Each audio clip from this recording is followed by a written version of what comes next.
There is a person who has been waking up tired, even after a full night of sleep. Not the kind of tired that comes from working too hard or staying up too late, but a deeper kind of tired, the kind that lives somewhere behind the eyes and underneath the chest. This person goes through the motions of their day with a smile that works well enough to fool most people. They answer messages, they show up, they keep their commitments. But somewhere between the moment they wake up and the moment they finally close their eyes again, there is this low, persistent hum of something they cannot name. It is not depression exactly. It is not anxiety exactly. It is something older than both of those words. Something that feels almost like pressure, like something invisible is pushing against them from a direction they cannot see. This person has tried to explain it to someone they trust, and the explanation came out wrong. They said something like, "I just feel off," or "I don't know. I feel like I'm stuck." And the person they told nodded and offered a reasonable suggestion. Go for a walk, drink more water, take a break. And none of those suggestions were wrong, but none of them touched the actual thing either. So this person stopped trying to explain it. They started carrying it quietly. They became very good at carrying it quietly. This person has moments of clarity, brief and bright, where everything feels like it is about to shift. They feel a surge of something, almost like purpose, almost like they are on the edge of understanding something enormous. And then the moment passes and the heaviness returns, and they are left wondering if they imagined the whole thing. They have started to distrust those moments of clarity because every time one comes, something seems to interrupt it. A crisis, a conflict, a sudden wave of doubt that comes from nowhere and sounds remarkably like their own voice. This person prays, or they used to pray more consistently than they do now. They read, they seek, they try. But there is something working against them, and they have not been able to identify what it is clearly enough to fight it directly. They know they are supposed to be moving forward. They can feel the forward in their bones. But something keeps pulling at them from behind. That person is you. And what has been pulling at you is not a circumstance. It is not bad luck. It is not the result of a wrong decision you made 3 years ago or a character flaw you have not yet corrected. What has been pulling at you is a demon. And before you decide what that word means to you, before you place it in whatever theological or metaphorical box feels most comfortable, I want you to stay with me for a moment. Because this message was not assembled for people who have everything figured out. This message was assembled for you, specifically on this day, in this season. You are a chosen one, and chosen ones are not chosen because they are the strongest, or the most prepared, or the most spiritually advanced. They are chosen because something in the eternal design of things looked at them and said, that one carries something the world needs. And the moment a person is chosen for something real, something with actual weight and actual impact, the opposition begins. Not because you are weak, because you are significant. There are signs that you carry this kind of significance. And I want to name them for you now, because most people who carry these signs have never had anyone name them out loud. The first sign is that your battles never seem proportional to your circumstances. Other people go through similar situations and walk away relatively unaffected. You go through the same situation, and it seems to hit you 10 times harder, not because you are weaker, but because what is fighting you is not fighting the average person. It has a reason to target you specifically. The second sign is that you have a pattern of being almost there. You get close to a breakthrough and something derails it. You get close to a relationship that feels right, and something disrupts it. You build momentum and then something cuts the momentum off at the knees. This is not a coincidence. A pattern that persistent and that specific is not random. It has a source. The third sign is that you carry a sense of calling that you cannot fully explain and cannot fully shake. Even in your most discouraged moments, there is something in you that refuses to fully give up. You do not know exactly what you are called to, but you know you are called to something, and that knowledge has survived every single thing that has tried to extinguish it. The fourth sign is that you feel things more deeply than most people around you. You are affected by atmospheres. You sense shifts in energy before you can logically explain them. You walk into a room and you know, before anything is said, whether something is wrong. This is not a weakness. This is a form of spiritual perception that comes with the assignment you carry. The fifth sign is that you are here, right now, listening to this, because chosen ones do not stumble into messages like this by accident. Something in you was guided here today because today is the day something shifts. Not tomorrow, not after you have fixed yourself or figured yourself out. Today. Your next mission, beloved and chosen one, is to kill a demon. Not with brute force, not with a formula, not with perfect faith or flawless theology, but with something far more powerful than any of those things, with the truth about who you are and what you carry, and why you are still standing after everything that has tried to bring you down. You have not been waiting for this moment. This moment has been waiting for you. You already know what it feels like to sit with something that has no clean name. That is where this part of the message begins. Not with a solution, not with a strategy, but with a willingness to sit down beside you in the middle of the thing you have been carrying and say, I see it.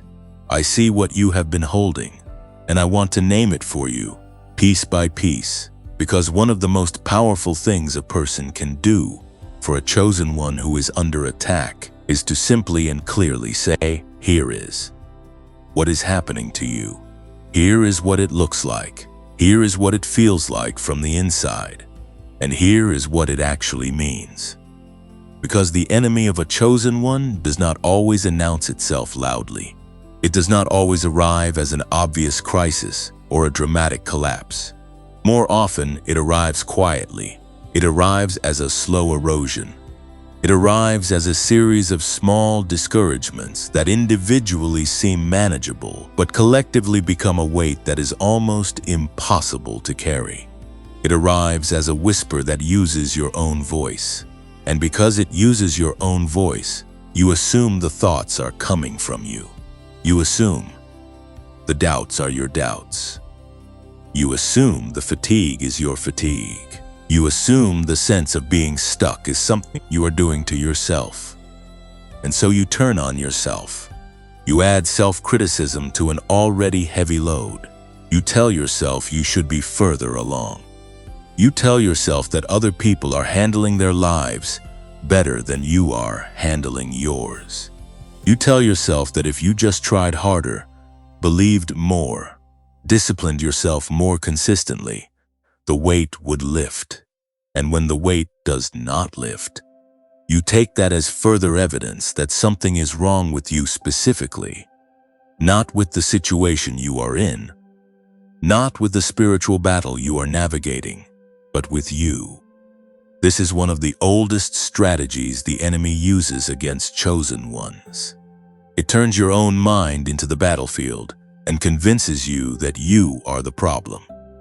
But here is what I need you to hear. The weight you have been carrying is not evidence of your weakness. It is evidence of your assignment. And the attack you have been under is not random. It is targeted. And targeted attacks do not happen to insignificant people. They happen to people who carry something worth targeting. Let me name 4 specific signs that I know you will recognize, because these are the signs of a chosen one who is in a season of spiritual warfare, not a season of failure, not a season of punishment, a season of war. And war, as painful as it is, always means there is something worth fighting for. The first sign is this: you have experienced a sudden and almost unexplainable wave of sadness about your past. Not necessarily grief over a specific loss, though that may be part of it, but a broader, quieter sadness that settles over you without warning. You find yourself replaying old memories, not always painful ones, sometimes just ordinary ones, and feeling something ache. You find yourself missing versions of yourself that you thought you had moved past. You find yourself grieving things you never fully grieved because you were too busy surviving them to stop and feel them. This wave of sadness is not a sign that you are going backward.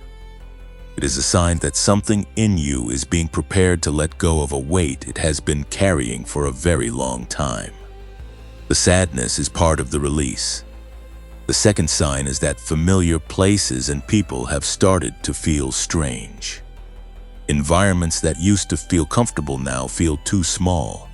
Relationships that used to feel easy now feel complicated in ways that are hard to explain. You love the people in your life, but you feel a distance growing, and you cannot tell if the distance is healthy or if something is being taken from you. You walk into spaces that used to feel like home, and something in you registers a quiet signal that says, "This is no longer where you belong." This is disorienting. And the disorientation is real, and it is valid, and it is also a sign that you are being repositioned.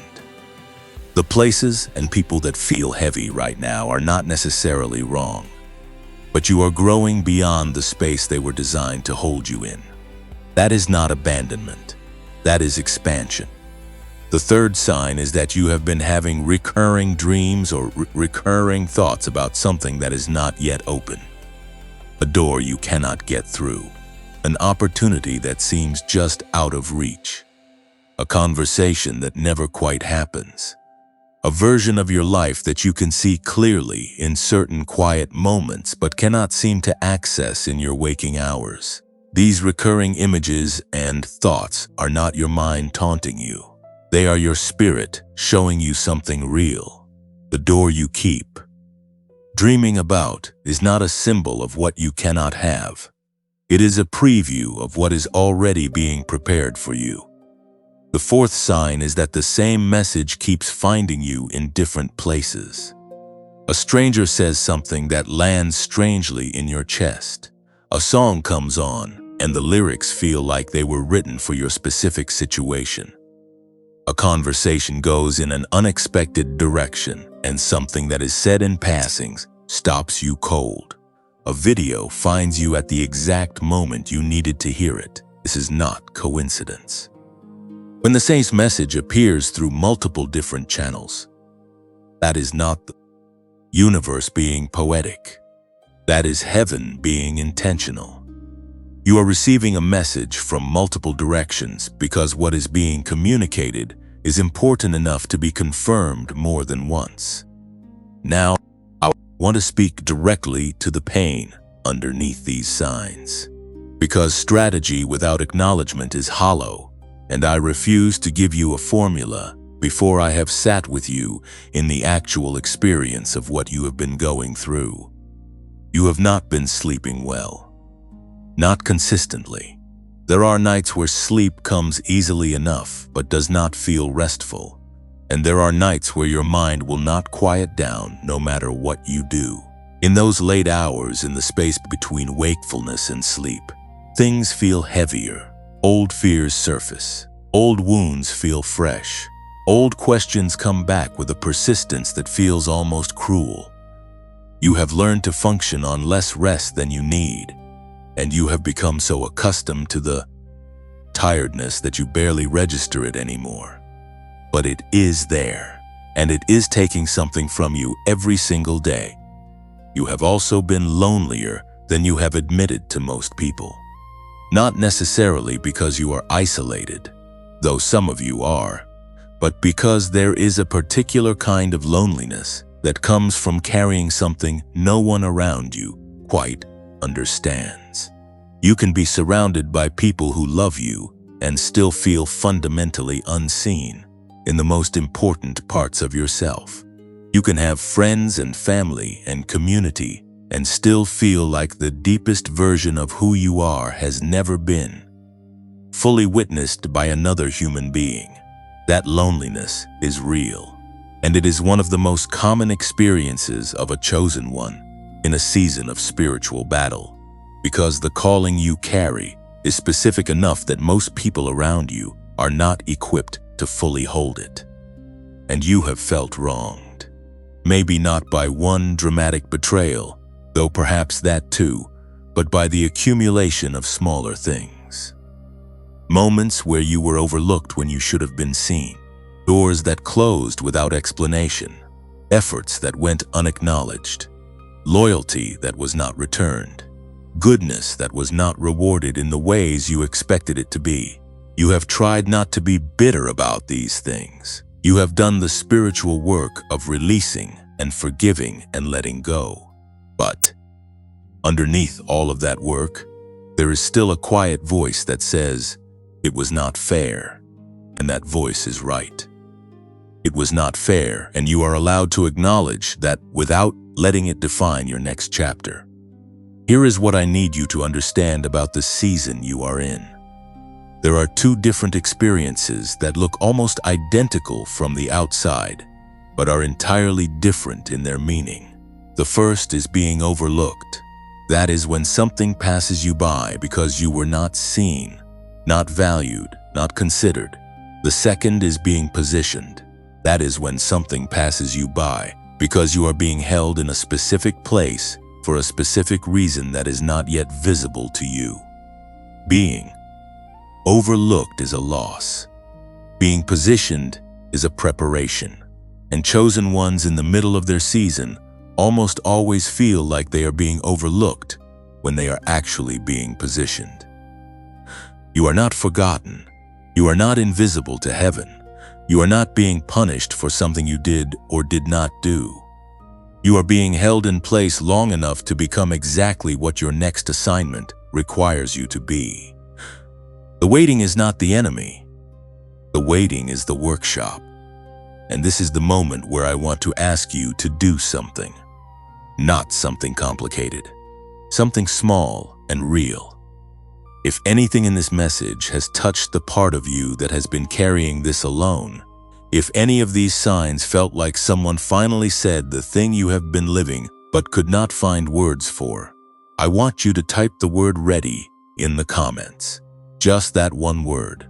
Not for performance, not for the algorithm, but as a declaration, as a moment where you say out loud, even in a small way, I am ready to stop carrying this alone. I am ready to step into what this season is actually building me toward. And if this message has meant something to you today, if it has given you something you needed, I want to gently ask you to consider supporting this work with a donation. Every message like this one takes time, prayer, and intention to build. Your support, whatever amount feels right to you, makes it possible to keep creating content that reaches chosen ones who are waking up today without anyone to name what they are going through. There is a donation link available, and if you feel moved to give, please know that it goes directly toward keeping this message alive and reaching the next person who needs it. You do not have to give, but if you feel it, honor that feeling. It matters more than you know. You are not alone in this. All across the world right now, other chosen ones are sitting with the same weight, the same questions, the same signs. And every one of them is being held, just like you, in the exact right place for the exact right moment. The demon that has been targeting you is not more powerful than what you carry. It has just been unnamed, and what is named can be fought. What is fought can be defeated, and what is defeated becomes the testimony that sets the next chosen one free. There is a moment in every battle where the fighter has to stop running from the thing that is chasing them and turn around to face it directly. Not out of recklessness, not out of anger, but out of a clear-eyed decision that says, I know what is in front of me, and I am choosing to meet it rather than avoid it any longer. That moment is where you are right now. You have named the enemy. You have recognized the signs. You have sat with the pain long enough to understand that it is not a personal failing, but a spiritual target painted on someone who carries something significant. And now it is time to talk about what you actually do. Not in theory, not in vague spiritual language that sounds beautiful, but leaves you with nothing concrete to hold on to when 3 a.m. arrives and the heaviness comes back, but in practical, specific, repeatable steps that you can begin today in the life you are already living, with the time and the energy you already have. This is not a program that requires you to become a different person before it works. This is not a system that demands that you have your life perfectly ordered or your faith perfectly intact. The 3 steps I am about to give you are designed for a person who is tired, for a person who has tried things before and been disappointed, for a person who does not have a lot of extra margin right now, but who knows, somewhere beneath all the weight and all the weariness, that they are not finished yet. These steps are designed for you exactly as you are in this moment. Before I walk you through the steps, I want to name what this practice is called, because giving something a name matters. When you can name a tool, you can reach for it with intention rather than grasping in the dark. This practice is called the daily clearing protocol. It is not a ritual in the religious sense, though it will have spiritual weight. It is not a meditation in the traditional sense, though it will bring stillness. It is a 3-step sequence that clears the field of your mind and spirit so that what is yours can actually reach you. Because one of the primary strategies of the enemy against a chosen one is interference. Not outright destruction, but interference, static, noise, a low-level disruption that keeps you from receiving what is already being sent your direction. The daily clearing protocol is how you reduce that interference to something manageable. It is how you create conditions in which clarity can arrive. Step 1 is this. Before you do anything else in the morning, before you check your phone, before you speak to anyone, before you review your to-do list or allow the demands of the day to enter your awareness, you are going to remember one thing that did not happen to you that you are grateful for. Not something that happened, not a blessing you can see and touch and measure. Something that did not happen. A sickness that passed over your household. A collision that did not occur on a road you drove last Tuesday. A conversation that could have gone destructively wrong and somehow did not. A door that closed, and behind that door was something that would have cost you far more than the loss of the opportunity felt at the time. This practice is more powerful than it sounds because it trains your awareness to recognize the invisible hand that has been at work in your life in ways you were not fully registering. The enemy wants you to feel unprotected. It wants you to believe that you are navigating this life without covering, without assistance, without anything working on your behalf in the unseen places. The moment you begin cataloging what has not happened to you, you begin to see the shape of a protection that has been operating around you your entire life. And when you can see the protection, the fear that the enemy uses to control you begins to lose its grip. Fear functions best in the absence of evidence. This step is about generating evidence. You do not need to write it down, though you may find that helpful. You do not need to speak it out loud, though you may find that powerful. You simply need to bring it to the front of your mind with genuine awareness and let the gratitude be real rather than performed. This is not positive thinking. This is not telling yourself that everything is fine when everything is not fine.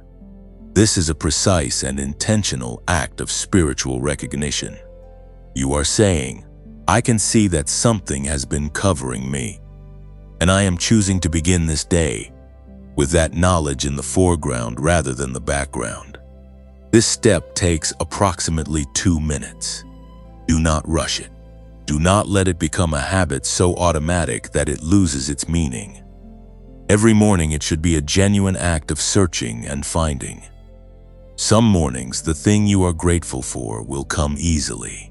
Other mornings you will have to look harder for it, and the looking is part of the practice. Step 2 is a statement, a single, spoken declaration that anchors you to the reality of where you are in time, not clock time, not the time that says you are behind, that you are late, that you have wasted years, that the window is closing.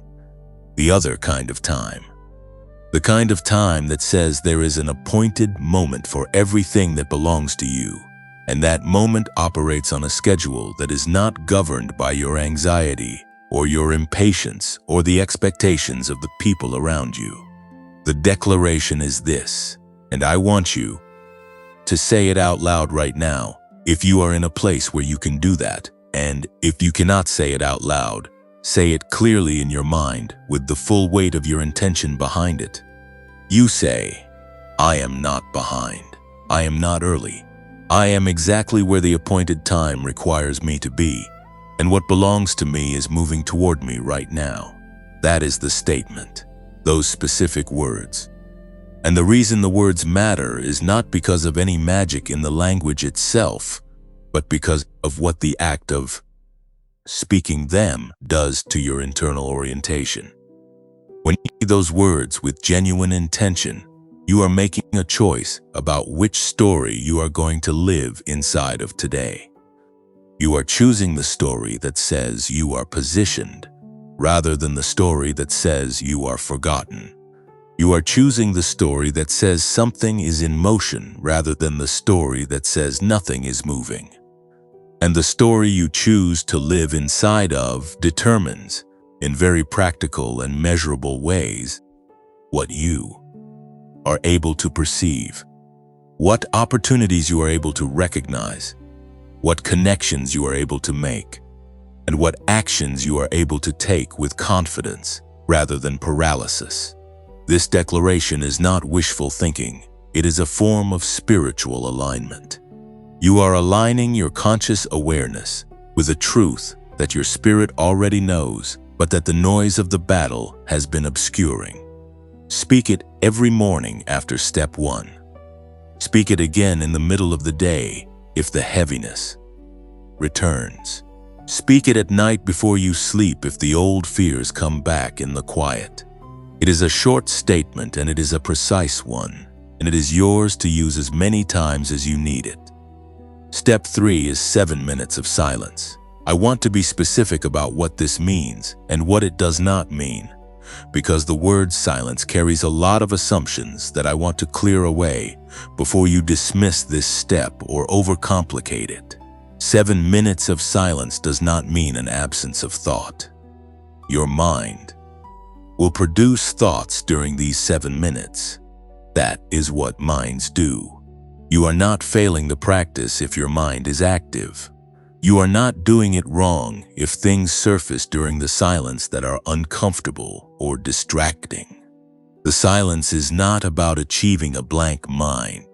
It is about creating a space in which something other than the noise of daily life and the pressure of spiritual attack can be heard. Here is how you do it. You find a place where you can be physically still for 7 minutes. Sitting is preferable to lying down because lying down often leads to sleep. And while sleep is valuable and necessary, it is not what this step is for. You close your eyes if that feels comfortable, or you allow your gaze to rest softly on something still in front of you. You breathe normally. You do not attempt to control or regulate your breath in any specific technique. You simply breathe as your body naturally breathes. And then you wait. You are not waiting for a vision. You are not waiting for an audible voice. You are not waiting for a feeling of warmth or electricity or spiritual sensation of any kind. though any of those things may come. You are simply making yourself available. You are saying, with the act of sitting still for 7 minutes in a world that demands constant motion and constant noise, I am available. If something needs to reach me, here I am. I have cleared 7 minutes from my day, and I have placed myself in a position to receive rather than only to produce and perform and manage. 7 minutes is the number that matters here, and it matters for a reason I will explain more fully later in this message when we talk about the science of what happens in a brain that is given this kind of structured stillness. For now, I want you to simply trust that 7 minutes is long enough to shift something meaningful and short enough to be genuinely sustainable as a daily practice. You can do 7 minutes, even on your hardest day, even on the day when everything is demanding your attention, even on the day when you do not feel like it, and the last thing you want to do is sit in silence with the feelings you have been trying to outrun. Those are actually the days when this step matters most. When the 7 minutes are complete, you open your eyes or lift your gaze and you carry whatever arrived during that silence into the rest of your day. Sometimes what arrives will be a specific thought or an insight or a sense of direction. Sometimes what arrives will simply be a quieting of the noise, a brief but real reduction in the pressure you have been feeling. Sometimes nothing will seem to arrive at all, and then 3 hours later, in the middle of doing something completely unrelated, a clarity will surface that you recognize as having come from those 7 minutes of stillness. This is how it works. You create the conditions and you trust the process, the daily clearing protocol. These 3 steps practiced in sequence is not a spiritual performance. It is not something you do to prove your faith or demonstrate your commitment. It is something you do for yourself, for the version of you that is trying to fight a battle while carrying more weight than any person should carry alone.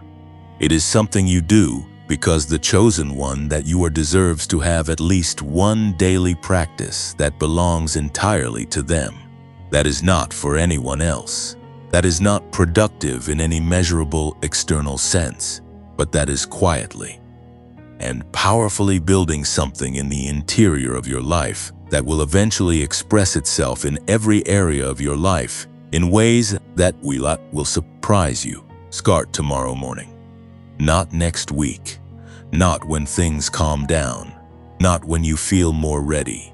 Tomorrow morning, before your phone, before your responsibilities, before the world gets its hands on your attention, take 2 minutes to find the thing that did not happen. Take 1 minute to speak the declaration. Take 7 minutes to be still.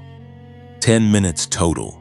And let those 10 minutes begin the process of clearing the field, because what is coming for you needs a clear field to land in, and you are about to find out exactly what that means.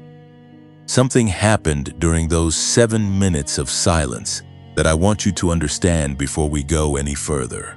Not metaphorically, not spiritually in a way that cannot be measured or examined. Something happened in your brain, something that researchers have been studying for decades, something that the most advanced neuroscience laboratories in the world have been trying to quantify and replicate, something that chosen ones have been experiencing naturally for centuries without having the scientific language to describe it. And I want to give you that language now, because when you understand what is happening inside your own mind during those moments of clarity and stillness and sudden knowing, you will stop doubting the experience and start trusting it as the reliable signal that it actually is. Chosen ones carry a specific frequency. That is not poetic language. That is not a metaphor borrowed from spiritual tradition to make you feel special. That is a neurological reality. Researchers who study high-performance cognition, creative genius, and states of deep insight have identified a particular pattern of brain activity that shows up consistently in people who are operating at the highest levels of human potential. Scientists call it gamma. Gamma wave activity in the brain is associated with moments of breakthrough thinking, with the sudden arrival of solutions to problems that seemed unsolvable, with states of heightened awareness and integration where different parts of the brain are communicating with each other at a level that simply does not happen in ordinary waking consciousness. The monks who have spent decades in contemplative practice show unusually high levels of gamma activity. The artists and inventors who describe moments of sudden inspiration that feel like they came from somewhere outside themselves show unusually high levels of gamma activity. The people who describe what athletes call the flow state, that condition where everything clicks and time seems to slow down and every decision feels effortless and right, show unusually high levels of gamma activity. And here is what makes this directly relevant to you and to the battle you are fighting and to the mission that is in front of you. The enemy of a chosen one does not just attack your circumstances. It attacks your frequency. It targets the very neurological conditions that allow you to receive clarity, to make the connections that lead to breakthrough, to access the kind of insight that your assignment requires. The heaviness you feel, the mental fog, the inability to think clearly about your own life, the sense that your mind is not fully available to you, these are not random symptoms of stress. They are the result of a sustained attack on your capacity to operate at the frequency you were designed to carry. And this is where the work of one particular researcher becomes something that I believe was meant to reach you at this specific moment in your journey. His name is Dr. James Rivers. He is a neuroscientist who received his foundational training at MIT, one of the most rigorous research institutions in the world, and who subsequently spent decades in collaboration with researchers connected to NASA, studying the relationship between brainwave states and human cognitive performance.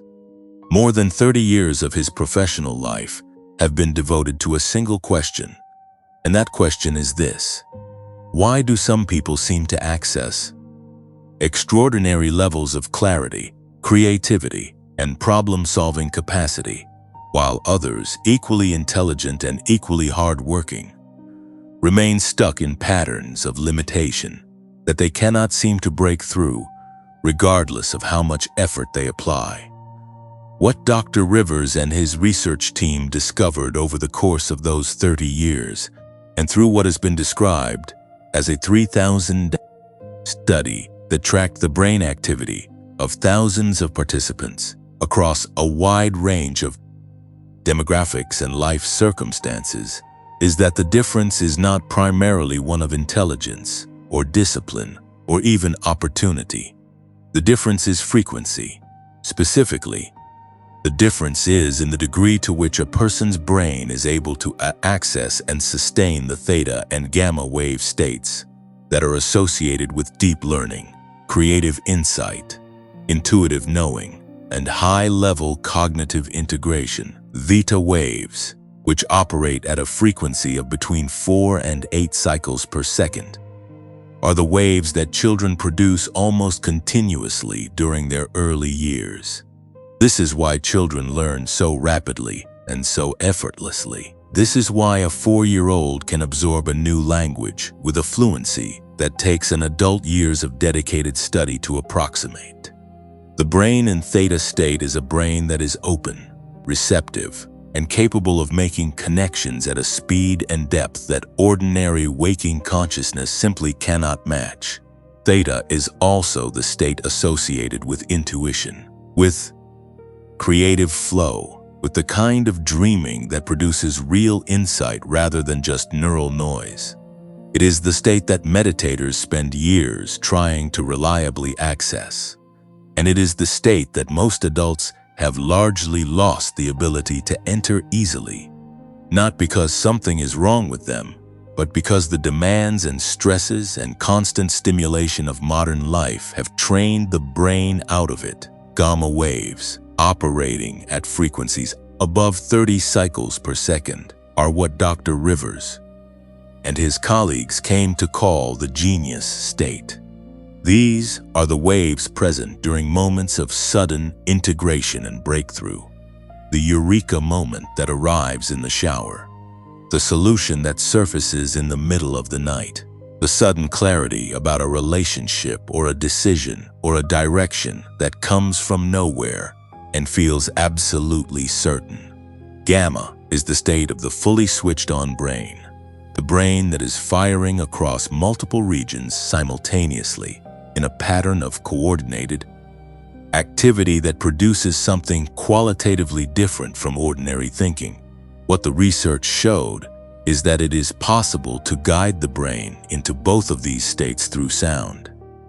Specifically, through a precisely calibrated form of audio that creates what neuroscientists call brainwave entrainment. The principle behind brainwave entrainment is one of the most well-documented phenomena in neuroscience. When the brain is exposed to certain rhythmic frequencies through sound, it has a natural tendency to synchronize its own electrical activity with those frequencies. This is not a theory. This is a measurable, reproducible neurological response that has been demonstrated in laboratory settings across multiple decades of research. The brain, given the right auditory input, will shift its own frequency to match what it is hearing. And if what it is hearing has been precisely engineered to guide it toward theta and then toward gamma, then what happens is that the brain enters, relatively quickly and without requiring years of meditative practice, the states associated with creativity, clarity, intuition, and breakthrough. Dr. Rivers used this principle to develop a specific audio program. 7 minutes of precisely engineered sound, using a combination of binaural beats and isochronic tones, calibrated to specific frequencies, designed to guide the brain through a sequence that moves from ordinary waking consciousness into theta, and then activates the gamma response. The program is called the Genius Wave, and the reason the protocol in part 3 of this message specified 7 minutes of silence is because 7 minutes is the window that the research identified as the optimal duration for this kind of brain state induction. Long enough to produce a measurable shift. Short enough to be repeatable daily, without producing the kind of neural fatigue that comes from longer sessions. I want to tell you about someone who found the genius wave at a moment that felt a great deal like where you are right now. Her name is not important, but her story is.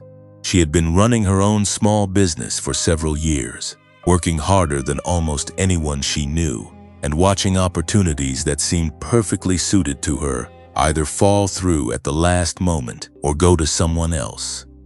She was not failing exactly, but she was not moving.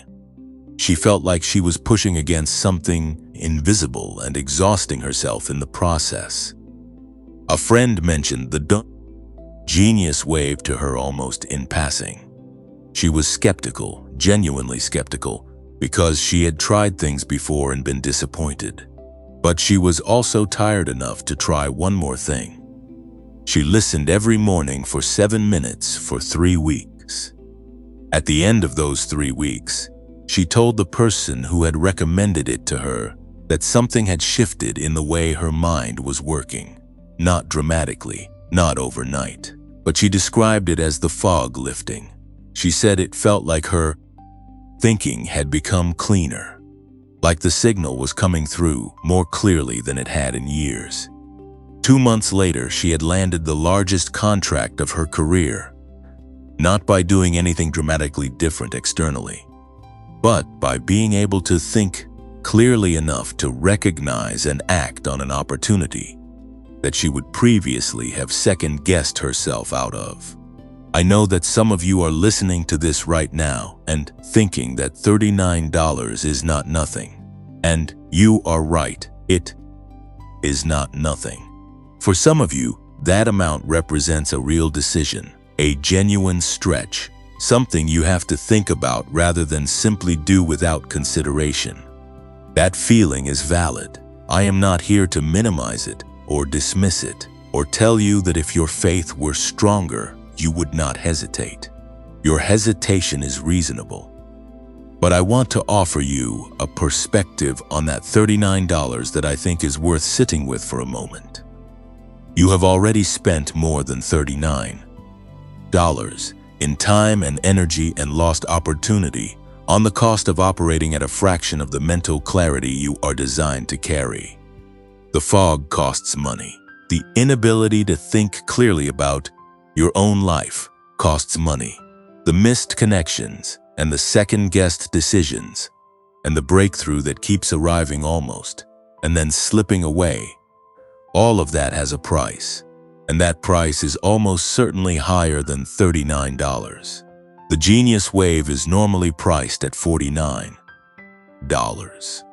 Through the link in the pinned comment below this video, you can access it today for $39. That price comes with a 90-day money-back guarantee, not a 30-day guarantee. 90 days. 3 full months to use it consistently and evaluate whether it is producing a genuine shift in your mental clarity and your capacity to receive and act on what your assignment requires of you. If at any point within those 90 days you feel that it has not delivered something real, you receive your money back. The risk is not on you. The risk is entirely on the product. I do need to say this clearly because there are imitation products being distributed online that use similar language and similar descriptions. The Genius Wave that Dr. Rivers developed is available through one source only, and that source is the single link in the pinned comment beneath this video. Do not purchase from any other source. The precision of the audio calibration is what makes the product effective, and imitation versions do not carry that precision. The link in the pinned comment is the only guaranteed source of the authentic program, and I want you to know that this offer is time-sensitive in a way that is real rather than manufactured.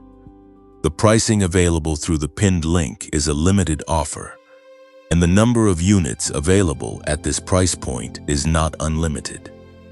If you have felt something stir in you during this message, if something in what has been described has resonated with the experience you have been living, do not wait for a more convenient moment. The more convenient moment is a strategy the enemy uses against chosen ones to ensure they remain exactly where they are. The convenient moment is almost never the actual right moment. The actual right moment is the one where something in you says yes before your doubt has a chance to organize its arguments. What Dr. Rivers built is not a shortcut. It is a tool, and chosen ones who are in a battle need tools. They need every legitimate advantage available to them, not because they cannot fight without those tools, but because the mission in front of them is important enough to deserve the best possible conditions for success. Your mind is the primary battlefield of this war, and the Genius Wave was built to help you win it. Before we move forward, I need to stay here with you for a moment longer, because what was just described, the science, the tool, the pathway toward clarity and breakthrough, all of it is real, and all of it matters. But there is something that needs to be said before any tool can be fully received, and that something is this. You cannot properly equip yourself for the next chapter of your life without first honestly acknowledging what the previous chapters cost you. Not in a way that keeps you anchored to the past, not in a way that rehearses the pain until it becomes your primary identity, but in the way that a person who has been carrying an invisible wound finally allows someone to look at it directly and say, yes, that happened. And yes, it was real. And yes, it cost you something that deserved to be named. So this is where I name it, the years of waiting. And for some of you, it has been many years. Not 2 or 3, but 5, 7, 10. More than a decade of feeling like you were in a holding pattern while the world moved around you. Those years did not pass without taking something from you. And I want to be specific about what was taken. Not vague, not softened. Specific, because chosen ones are oft surrounded by well-meaning people who move too quickly to the silver lining, who rush to remind you of the purpose in the pain before they have fully acknowledged the reality of the pain itself. And when that happens too quickly, it can feel like your actual experience is being spiritually bypassed rather than genuinely seen. So let me be the person who does not rush past it. The years of waiting took relationships from you. Not all of them, but some. There were people who were in your life during the early part of this season who are no longer there, not because the relationships were bad, but because the version of you that was navigating this long and disorienting season was not always easy to be close to. There were moments where your pain made you withdraw, where your confusion made you unavailable, where your sense of being stuck created a distance between you and people who wanted to be near you, but did not know how to reach you through the weight you were carrying. And you watched some of those connections fade, and you grieved them, even as you were too exhausted to know exactly what you were grieving. Those relationships could have been built into something more.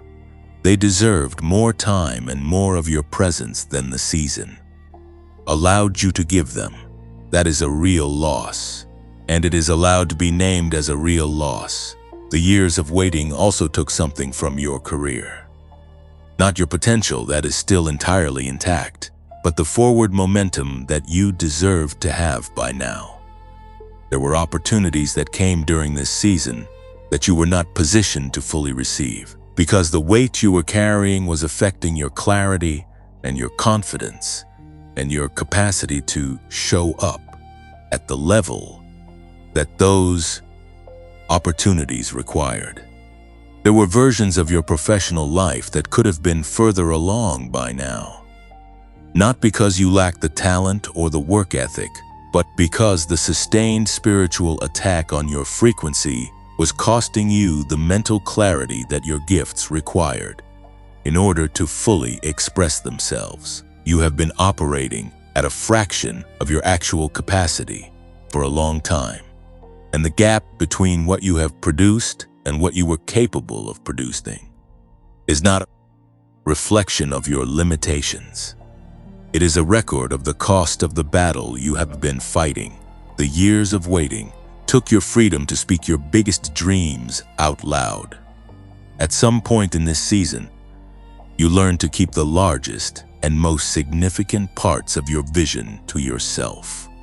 Not because you stopped believing in them entirely, but because you had experienced enough dismissal, enough polite skepticism, enough of the particular kind of loneliness that comes from sharing something enormous and watching it land in someone else's hands like something ordinary, that you simply stopped offering the biggest parts of yourself to spaces that were not equipped to hold them.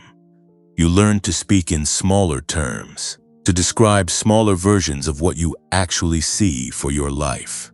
And that self-editing, that constant reduction of your own vision to fit the containers that the people around you could accept, cost you something every single time you did it.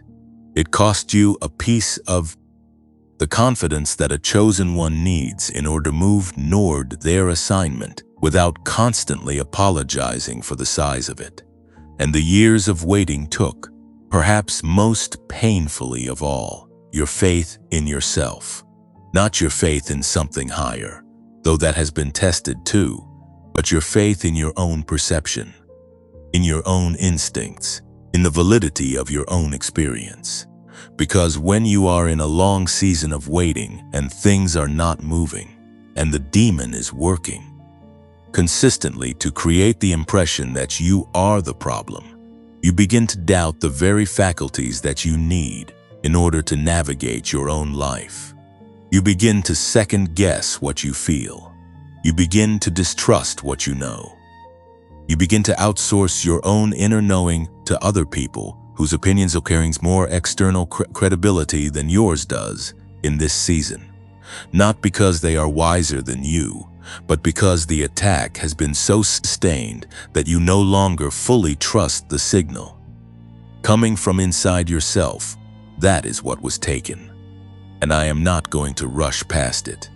I am going to sit here with you for a moment and simply acknowledge that those things were real, that the cost was real, that the loss was real, and that you are not dramatic or spiritually immature for feeling the weight of what was taken from you. You are honest. And honesty about the cost is not the opposite of faith. It is the foundation of genuine faith, because faith that has not looked directly at the cost of the journey is not the deep kind. It is the kind that breaks under pressure because it was built on the avoidance of difficulty rather than the honest acknowledgement of it. The faith that survives, the faith that becomes the unshakable bedrock of a chosen one who has been through the fire and come out knowing exactly what they are made of. That faith was forged in the willingness to say, yes, this was hard. Yes, it cost me, and yes, I am still here. You are still here, and you are not the first chosen one to stand in this exact place, counting the cost of a long and disorienting season, and wondering whether what was lost can ever be restored. There is a man whose story I want to bring into this moment, not to wrap your pain in a neat theological bow, not to rush you toward the triumphant ending before you have had time to fully inhabit the difficult middle, but because his story has a specific part that almost never gets told in the way it deserves to be told. And that part is the part that most closely resembles where you are right now. His name was Joseph. And before any of the triumph, before the palace and the position and the profound reversal of everything that had seemed irreversibly lost, there were the years. 13 years, from the moment he was thrown into the pit by his own brothers to the moment he stood before Pharaoh and something in his life finally shifted. 13 years is not a short season. 13 years is a decade and then 3 more years on top of that. And during those 13 years, Joseph lost things that deserve to be named as losses before they are reframed as preparation. He lost his family, not through death, but through betrayal, which is in some ways the harder kind of loss, because it leaves you with the additional of knowing that the people who should have been your greatest protection were the source of your deepest harm. He lost his freedom. He was enslaved in a foreign country, operating at the mercy of people who had authority over his body and his time and his movement. He lost his reputation when false accusations were brought against him that he could not defend himself against. He lost years of his life to a prison cell that he had done nothing to deserve.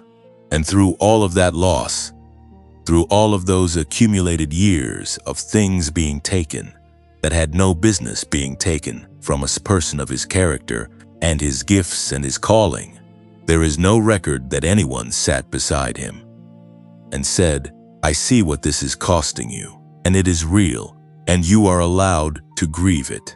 I want to be that voice for you right now. I see what this has been costing you. It is real. You are allowed to grieve it. But I also want you to notice one thing about Joseph that is easy to miss when his story is told only as a success narrative. He did not allow the cost of the season to become the final definition of the season.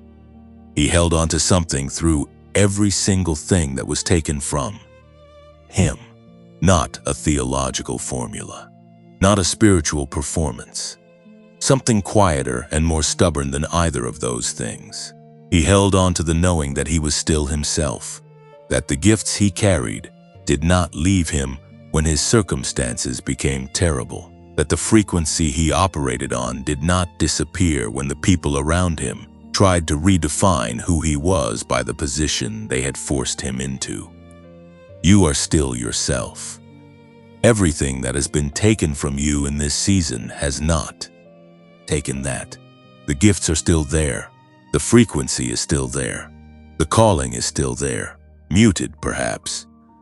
Suppressed by the weight of the battle and the years of attrition and the sustained effort of the enemy to make you forget who you are beneath everything that has been piled on top of you. But still there, intact. Waiting not to be rebuilt from scratch, but to be uncovered, the way something valuable is uncovered rather than constructed. Because what you carry was never destroyed.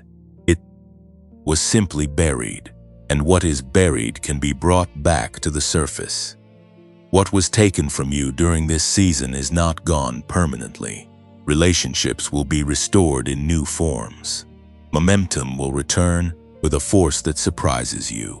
The freedom to speak your biggest vision out loud will come back to you as the season shifts and the right people enter your life to receive what you carry without reducing it. And the faith in yourself, the trust in your own perception and your own instincts and your own inner knowing, that will return as you practice what this message is guiding you toward. And as the frequency you were designed to carry begins to operate in you again, without the interference that has been suppressing it. But right now, in this moment, you do not have to have arrived at the restoration to acknowledge the loss. Both things are true at the same time. The cost was real and the restoration is coming. The pain was real and the purpose was also real. The enemy took something and heaven is in the process of returning it with interest. You are not required to perform gratitude for the hard season before you have been allowed to grieve it honestly. Grieve it. Feel the weight of what was taken. Let it be real for a moment without rushing to the silver lining. And then, when you are ready, look up, because the next part of this message is about to shift the ground beneath everything you thought you understood about the time you have been living in. There is a language older than the one you speak every day. It is not a language of letters and grammar exactly, though it has been preserved through ancient texts and scholarly traditions that stretch back further than most modern thought systems can trace. It is a language of time. And the reason I want to introduce it to you now, in this specific moment of this message, is that the way you understand time is directly shaping the way you experience the season you are in. And the way you have been taught to understand time, the way almost everyone in the modern world has been taught to understand time, is not the only way. It is not even the most useful way. And for a chosen one who is in the middle of a long and disorienting season of battle, it may actually be the most harmful way. The understanding of time that most of us carry through our lives comes from a Greek word. The word is chronos. Chronos is clock time.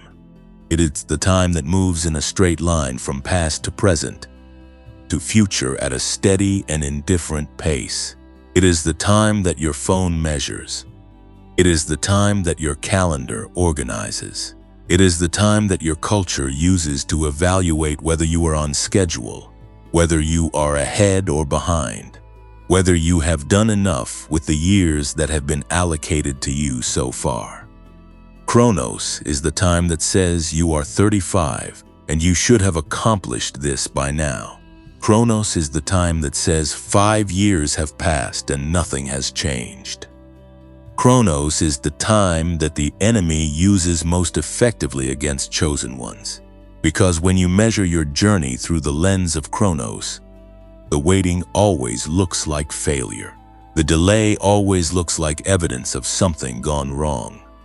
The gap between where you are and where you feel you should be always looks like a verdict rather than a preparation.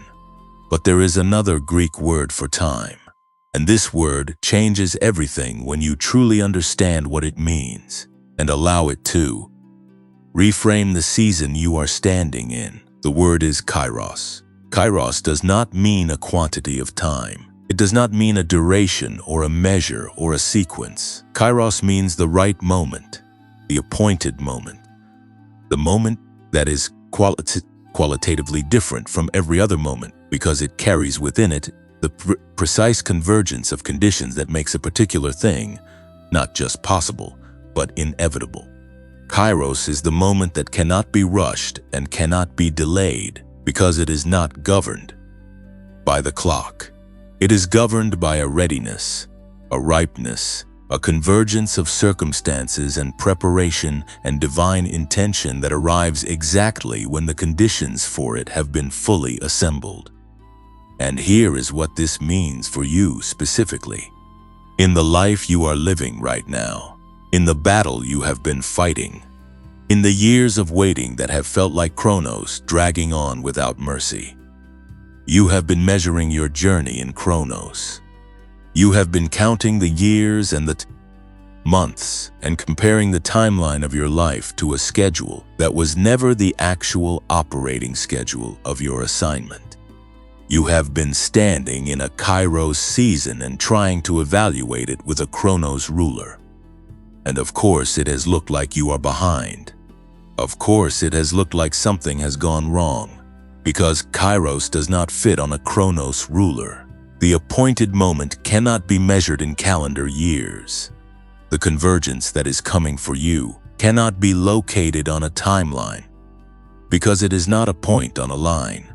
It is a moment of fullness, and you will recognize it not because the clock says it is time, but because something in you shifts and the door that has been waiting opens, and everything that was assembled during the long and costly season of preparation suddenly reveals its purpose. This is not a reward for effort. I want to be very clear about that, because the idea of reward for effort is a Chronos idea. It says, you have put in enough time, you have earned it. Kairos does not work that way. Kairos says the moment has arrived, not because you have completed enough years of suffering, or accumulated enough spiritual merit, or finally demonstrated enough faith to deserve the breakthrough, but because the appointed moment, the one that was set before you were born, the one that was woven into the design of your assignment before you had any say in the matter, has come. You did not earn it. You were designed for it. And the season of waiting was not the payment. It was the preparation. You are not behind in Kairos time. You are not late. You are not being punished for a decision you made, or a faith you lacked, or a prayer you forgot to pray on the right day. You are being held in the precise position that the appointed moment requires. And the Kairos moment, when it arrives, will make everything that the Chronos timeline seemed to deny you feel, not like a late arrival, but like an exactly on time one. Now I want to give you another ancient word. This one comes not from Greek, but from Hebrew, and the concept it carries is one of the most practical and most misunderstood ideas in the entire tradition of spiritual wisdom about the nature of waiting. The word is kava. In most translations, this word is rendered simply as wait. And that translation, while not entirely wrong, loses almost everything that makes the word powerful. Because kava does not mean to sit passively in a place of suspension, doing nothing, feeling nothing, simply enduring the passage of Chronos time until something changes. Kava means to braid, to intertwine, to twist together multiple strands of something into a cord that is stronger than any single strand could be on its own. The image embedded in this word is of a rope maker, a person who takes individual fibers, each one fragile on its own, each one capable of being broken with a single decisive pull, and who braids them together in a precise and deliberate pattern until what they hold in their Hands is not a collection of weak fibers, but a rope of genuine strength. And the ancient wisdom tradition that produced this word used it to describe exactly the kind of waiting that a chosen one does during a long season of preparation. You are not simply sitting still. You are being braided. Every strand of experience, every difficult year, every relationship that stretched you, every loss that broke something open in you, every moment of clarity that came through the 7 minutes of silence, every declaration you spoke on a morning when you did not feel it, but said it anyway. These are not isolated strands of random experience. They are being woven together into something with a structural integrity that ordinary shortcuts could never produce. The years you have spent in this season have not been years of subtraction. They have been years of braiding. And the rope that is being assembled from the strands of your specific experience is the precise rope that your next assignment requires. Not a general-purpose rope that anyone could have made, a specific one, calibrated to the specific weight of the specific thing you are being called to carry forward. And that is why it has taken the time it has taken. Not because heaven is slow, but because the braiding has to be done with precision. A rope that is braided too quickly, with fibers that have not been properly prepared, will hold for a while and then fail at the worst possible moment. The rope maker who knows what the rope is for takes the time to get it right. You are not delayed. You are being assembled.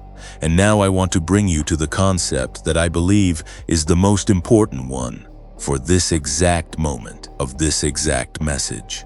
Because there is a specific quality to where you are right now, in this season, in this battle, on this day when you found your way to this particular message. There is a name for this quality in the language of sacred time, and the name is the midnight hour. In the symbolic language of spiritual tradition across multiple cultures and multiple centuries, midnight does not simply mean the time when the clock reads 12. Midnight is a threshold. It is the darkest point of the night, the place where the darkness is at its most complete, its most disorienting, its most convincing in its suggestion that the darkness is all there is and all there will ever be. And it is also precisely because it is the darkest point, the threshold of the turn. Because after midnight, the direction of time itself shifts. After midnight, every moment is a moment closer to morning. The darkness does not deepen after midnight. It begins, imperceptibly at first, and then with increasing clarity to thin. You are at a midnight hour, not as a punishment, not as evidence that the morning will never come, but as evidence that the turn is closer than it has ever been. The heaviness you feel right now, the depth of the battle, the intensity of what the enemy has been bringing against you in this season, these are not signs that the darkness is winning. They are signs that you are close to the threshold. Demons do not increase their attack on chosen ones who are far from their breakthrough. They increase their attack on chosen ones who are close to it. The escalation of the battle is not evidence of your defeat. It is evidence of your proximity to the very thing the enemy has been trying to prevent you from reaching. At midnight, when everyone around you thought it was over, when the circumstances said nothing is moving and nothing will move, heaven began to move. Not loudly, not dramatically, not in a way that the external eye could immediately detect, but with the quiet and absolute certainty of a tide that has decided to come in. You do not negotiate with the tide. You do not convince the tide. The tide moves because the appointed time for its movement has arrived. What God has ordained, delay cannot cancel. This is not a slogan. This is a structural reality of the kind of time that your life is actually operating in. The enemy can create interference. The enemy can create noise and fog and confusion, and the persistent impression that nothing is working. and nothing will work. But the enemy cannot cancel what has been appointed. It does not have that authority. And the Kairos moment, the appointed time, the exact convergence that was woven into the design of your life before you drew your first breath, is still coming. It has not been revoked. It has not been reassigned to someone else because you took too long or struggled too visibly or doubted too honestly. It is yours, and it is moving towards you with the quiet and unstoppable certainty of the tide. The braiding is almost complete. The midnight is at its deepest point, which means the turn is at its closest, and what you have been assembled to carry is about to be needed in a way that will make the long season of preparation feel not like a waste, but like the most important and most precisely timed investment of your entire life. You have been held at midnight long enough to know what the darkness actually feels like from the inside.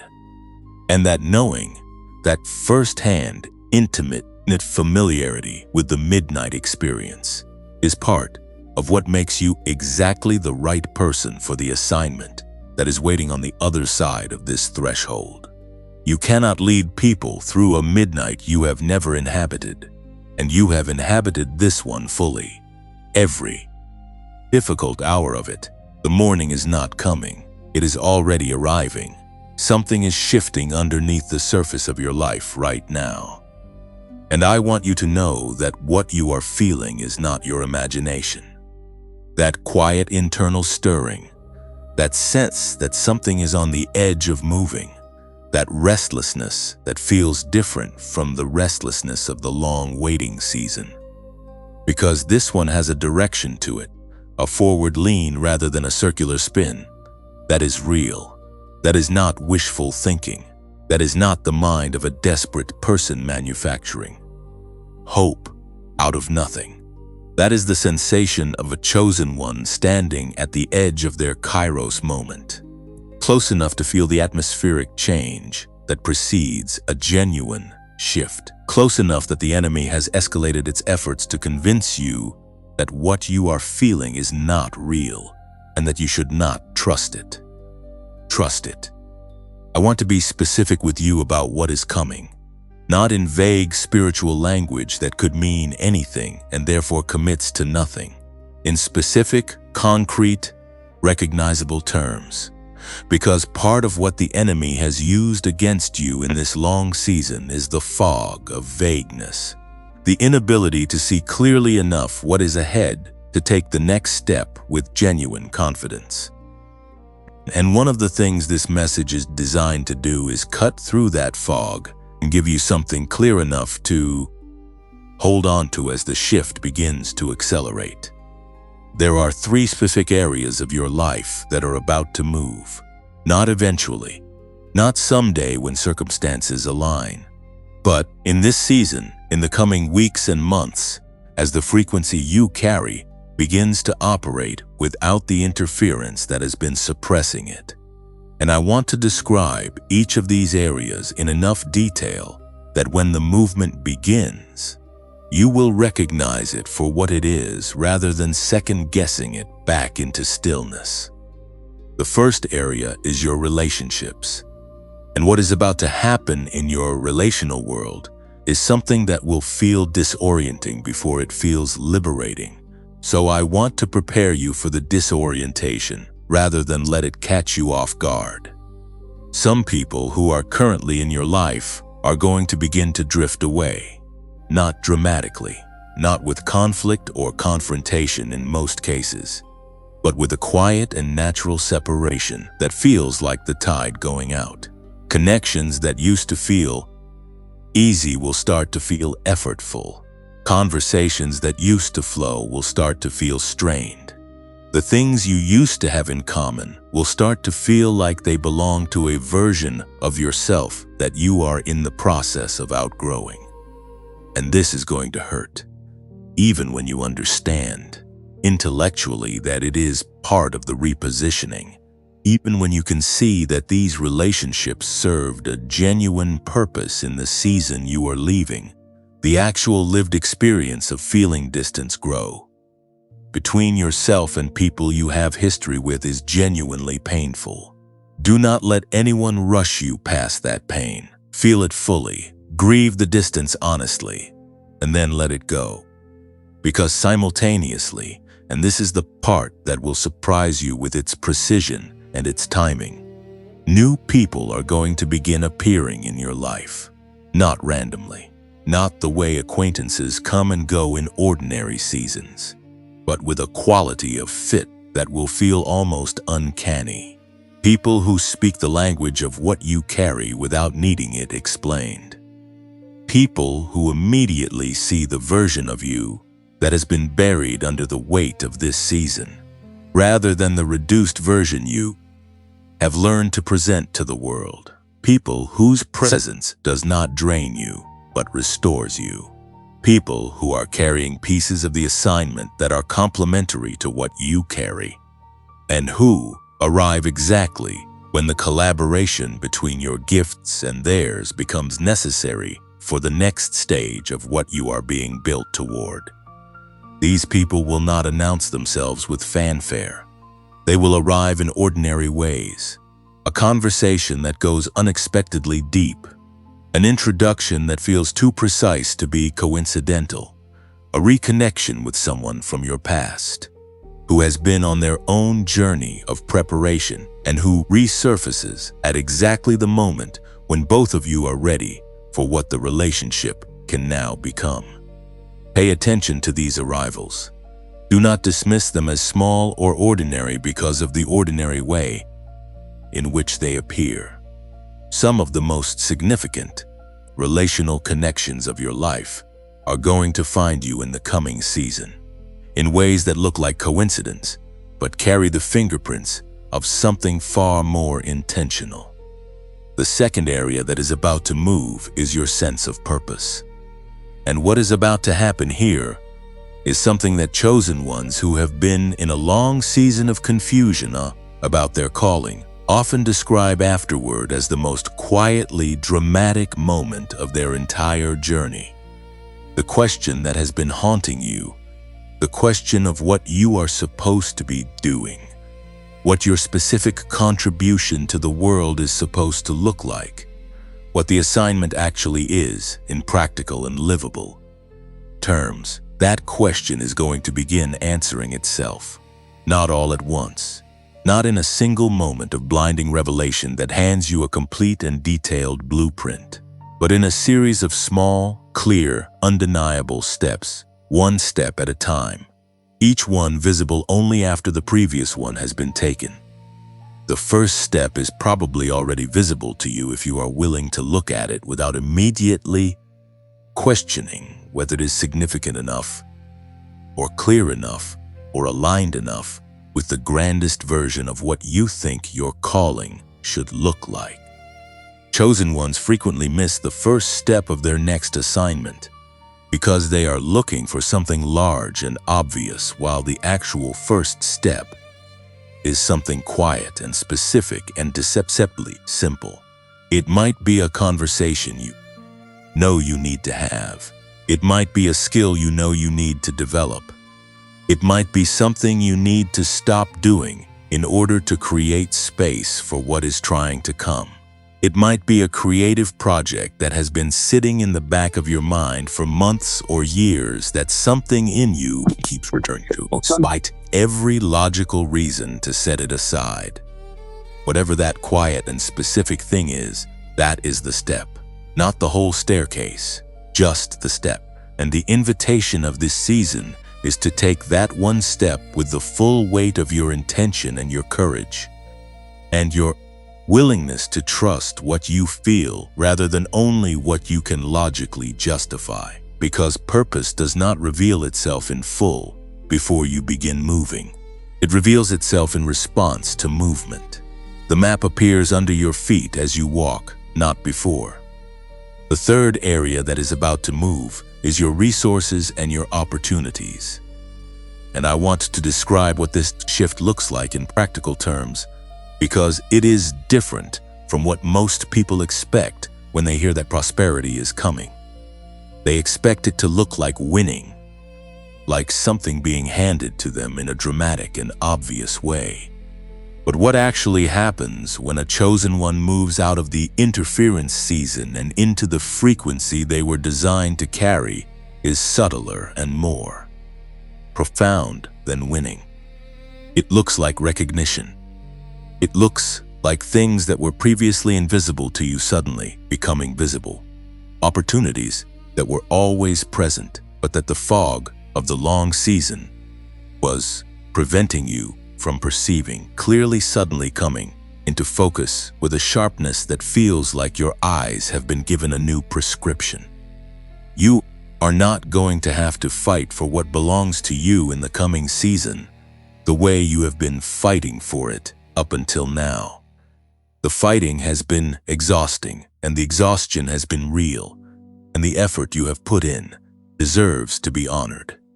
But the next season is not going to be characterized by that same grinding, pushing against something invisible quality that has defined so much of the season you are leaving. What belongs to you in the next season is going to come toward you with a naturalness that will initially feel almost suspicious because you have been conditioned by years of struggle to expect resistance from every direction. When things begin to flow rather than resist, your first instinct may be to wait for the catch, to look for what is wrong with the opportunity, to find a reason not to trust the ease of it. Do not do that. Let it come. Receive it without apologizing for receiving it, without minimizing it, without immediately deflecting to how much work still needs to be done or how far you still have to go. When the resources arrive, when the doors open, when the connections fall into place with the kind of precision that only the Kairos moment can produce, receive them with the full and open hands of someone who has been prepared for exactly this, because you have been. The long season of braiding and preparation and midnight holding was not an accident. It was the assembly of a person capable of stewarding what is coming without being destroyed by it or losing themselves inside of it. Now I want to speak to what you should not do during this period of initial movement, because the beginning of a shift is a vulnerable moment, and the enemy knows it. When a chosen one begins to feel the first genuine stirrings of forward movement, after a long season of stillness, there is a specific set of mistakes that the enemy will attempt to lure them into. I want to name them clearly so that you can recognize them and choose differently. Do not announce the shift prematurely. There is a temptation, after carrying something alone for so long, to want to share the first signs of movement with everyone around you. Resist that temptation in the early stages, not because your excitement is wrong, but because new growth is tender, and tender things need protection before they need an audience. The seed that is just beginning to push through the soil does not need a spotlight. It needs quiet and warmth and time. Share the beginning of the shift with one or two people you genuinely trust and hold the rest of it close until the roots are strong enough to withstand the weight of wider attention. Do not return to the patterns of the old season just because they feel familiar. When the shift begins and the new starts to feel uncertain in the way that all genuinely new things feel uncertain, the old patterns will present themselves as a comfortable alternative. They are not. They are a trap. The comfort they offer is the comfort of a cage you have already been freed from. Familiar is not the same as right, and the discomfort of the genuinely new is not a signal to go back. It is a signal that you are actually moving. Do not rush the process in the opposite direction either. Because after a long season of waiting, the temptation when movement begins is to try to accelerate everything at once, to make up for lost time, to compress the next season into the shortest possible window. This is the Chronos mindset reasserting itself. Stay in Kairos. Trust the timing of the movement the same way you have learned to trust the timing of the waiting. Both are governed by the same appointed schedule, and both require the same quality of surrender to a wisdom that is larger than your own impatience. And do not, under any circumstances, allow the enemy's escalated resistance in this season to convince you that the movement you are feeling is not real. When you begin to step forward after a long stillness, the opposition will increase before it decreases. That is the nature of breakthrough. The moment before the wall comes down is the moment it feels most solid. The moment before the door opens is the moment it seems most firmly shut. The resistance you feel at the beginning of your movement is not evidence that the movement is wrong. It is evidence that what is on the other side of the movement is worth resisting. Type the word receive in the comments right now if something in this part of the message has landed in the part of you that knows. Not the part that is still calculating and questioning and waiting for more evidence. The part that already knows. If that part of you has been activated by what has been described in this section, type receive. Because there is power in the declaration. There is something that shifts in the spiritual atmosphere when a chosen one stops waiting for permission to receive what belongs to them and simply says, out loud, even in a small and digital way, I receive it. I am ready. I am open. I am no longer apologizing for the size of what I carry or the weight of what I am expecting. I receive it. The 3 areas of your life are moving: your relationships, your purpose, your resources. All 3 in this season, not in some distant future, now. And you were not almost ready for this. You were ready the moment you showed up here. The shift that was described in the last section is not something that happens to a passive person. It happens to a person who has been changed by the season they have walked through, changed in ways that are deeper and more significant than they have yet been able to fully see from the inside of their own experience. And before we talk about what comes next in practical terms, before we move into the specific actions and the concrete steps, I want to give you something that I believe you have needed for a long time. Something that the long season of battle and waiting and carrying and enduring has perhaps caused you to forget about yourself. I want to give you a name, not a label, not a category, a name. The kind of name that carries meaning.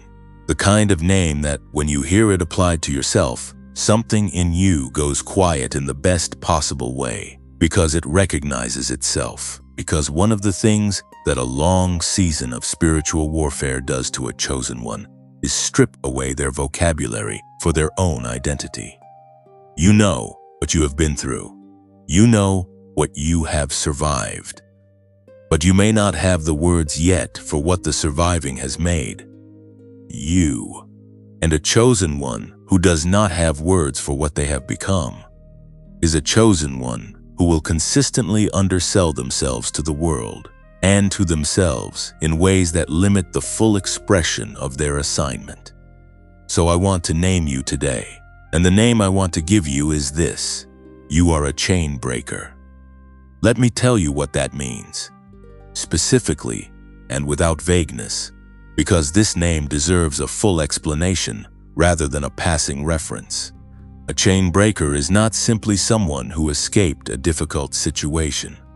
Escape is personal. It is about getting yourself out. A chain breaker is something categorically different. A chain breaker is a person whose freedom does not end with themselves. A person whose breakthrough carries within it the mechanism for someone else's breakthrough. A person who, by the very act of walking through what they have walked through and coming out on the other side with their calling intact and their spirit unbroken, has shattered something in the spiritual atmosphere that was not only holding them, but holding generations of people connected to them. You did not just survive this season for yourself. You survived it for your children, whether they are born yet or not. You survived it for the people who will come to you in the next chapter of your life, looking for someone who has been where they are and made it through. You survived it for the community that does not yet know it needs what you carry. You survived it for the people who are currently in the middle of their own midnight hour and who will look at the testimony of what you walked through and find in it the specific evidence they need to believe that their own morning is possible. That is what a chain breaker does. They do not just get free. They carry the frequency of freedom in a way that disrupts the chains in the atmosphere around them. And this is not a metaphor. This is a description of a very real spiritual dynamic. When a chosen one breaks through a pattern that has held their lineage, their community, or their generation in a particular kind of bondage, they do not just change their own trajectory. They change the trajectory of everyone connected to them. They become a point of interruption in a pattern that was supposed to continue indefinitely. And the enemy knows this. This is why the attack on you has been so sustained and so specific, not just because of what you carry personally, but because of what your breakthrough will release in the people around you. A chain breaker is also someone who has learned through hard experience the difference between a chain that is worth breaking and a pattern that is worth preserving. You have spent years in the refining fire of discernment. You have had to decide over and over, in circumstances where the right answer was not obvious, what to hold on to and what to release, what to fight for and what to surrender, what belongs to your next season and what belongs to the season you are leaving. That discernment did not come cheaply. It was purchased with the exact years of difficulty that this message has already honored. And it is one of the most valuable things you carry into the next chapter of your life. Now, I want to guide you through something. A visualization exercise that I want you to engage with, not as a performance or a spiritual technique to be evaluated, but as a genuine act of inner seeing. Because the imagination is not a trivial faculty. In the ancient wisdom traditions, the capacity to see inwardly with clarity and intention was considered one of the primary tools of the person who was learning to navigate between the visible and the invisible dimensions of their life. And what I am about to ask you to do is use that faculty to see something that is actually true about where you are right now. Something that your external circumstances may not yet be reflecting clearly, but that is nonetheless real in the most important sense of the word. Close your eyes if you are able to do that safely. Take one slow and deliberate breath. Not a breath for relaxation exactly, though relaxation may come. A breath of intention. Breath that says, I am about to see something real, and I am choosing to be present for it. Picture yourself standing at a threshold, not a specific door from your actual life. A threshold that carries the full symbolic weight of what that word means. It is a place between. A place where what was behind you is fully behind you, and what is ahead of you is fully ahead of you, and you are standing in the exact point of transition between the two. Feel the ground beneath your feet at this threshold.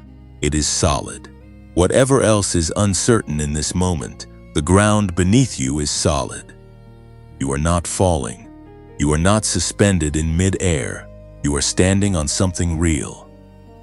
Now, without turning your body, allow your awareness to move back over the territory you have come through. You do not need to dwell there. You do not need to revisit every detail of the long season, but allow yourself to take in the full scope of the landscape behind you, the years of carrying, the battles fought in rooms where no one else could see what you were up against. The mornings you got up when you did not have the energy to get up. The prayers you said when you were not sure anyone was listening. The moments you almost stopped and chose not to. The relationships that cost you, the opportunities that slipped away, the dreams you kept quiet because the world was not ready to hold them yet. Let all of that exist in your awareness simultaneously, not as a source of grief in this moment, but as evidence. Evidence of the distance you have traveled, evidence of the terrain you have navigated, evidence of the extraordinary persistence of a person who was being assembled for. Something significant enough to require exactly that kind of preparation. Now allow your awareness to move forward. You do not need to see everything that is ahead. You do not need a complete map of the next chapter. Just look up and ahead and notice what is there. Not with the anxious searching of a person trying to figure out what comes next, but with the quiet and open receptivity of a person who is willing to receive what is being shown to them without immediately analyzing it or categorizing it or questioning whether it is real. What do you notice in the territory ahead of you? It may come as an image, it may come as a feeling, it may come as a color or a quality of light or a sense of spaciousness that is different from the compressed and pressured quality of the season behind you. Whatever comes, receive it without editing it. This is not a test. There is no wrong answer. There is only what your spirit is showing you about what is ahead. And now bring your awareness fully back to the threshold itself, to the exact point where you are standing. Notice this. You are not standing at the beginning of a long journey toward the threshold. You are not still far back in the territory behind you, hoping that someday you will make it to this point. You are already here. You are already standing at the threshold. The journey through the difficult terrain is behind you. The territory ahead is in front of you. And the threshold, the exact point of transition between the two, is the ground beneath your feet right now in this moment. You did not have to earn your way to this point today. You did not have to perform your way here. You found your way to this message, and this message found its way to you, and you are already standing at the threshold. That is not a metaphor for something that will happen later. That is a description of something that is true right now. Take one more slow breath at this threshold, and with that breath, make a quiet and internal decision. The decision does not have to be loud. It does not have to be dramatic. It is simply the decision to step forward, not because you have all the answers, not because the fear is gone, not because everything has been resolved or healed or restored yet, but because you are a chain breaker. And chain breakers do not stand at the threshold indefinitely. They step through it. Because on the other side of the threshold is not just their own freedom, it is everyone else's. Now open your eyes and let me speak a few words over you before we move to what comes next. Because you deserve to be blessed in specific and personal terms. Not in the generic language of a spiritual performance, but in the intimate language of someone who has been walking with you through this message and who has seen in the telling of your story exactly what you carry and exactly what you are becoming. May the clarity you have been fighting for come to you now with a gentleness that surprises you after all the difficulty of the pursuit. May the relationships that belong to your next season arrive with a timing that removes all doubt about their origin. May the purpose that has been forming in you through the long season of preparation begin to express itself in ways that are undeniable, first to you, and then to everyone whose life intersects with yours. May the frequency you were designed to carry operate in you, without the interference that has been suppressing it, clearly and fully, and with the kind of power that changes room when you walk into them, and changes minds when you speak, and changes lives when you act from the deepest and most authentic place of what you know yourself to be.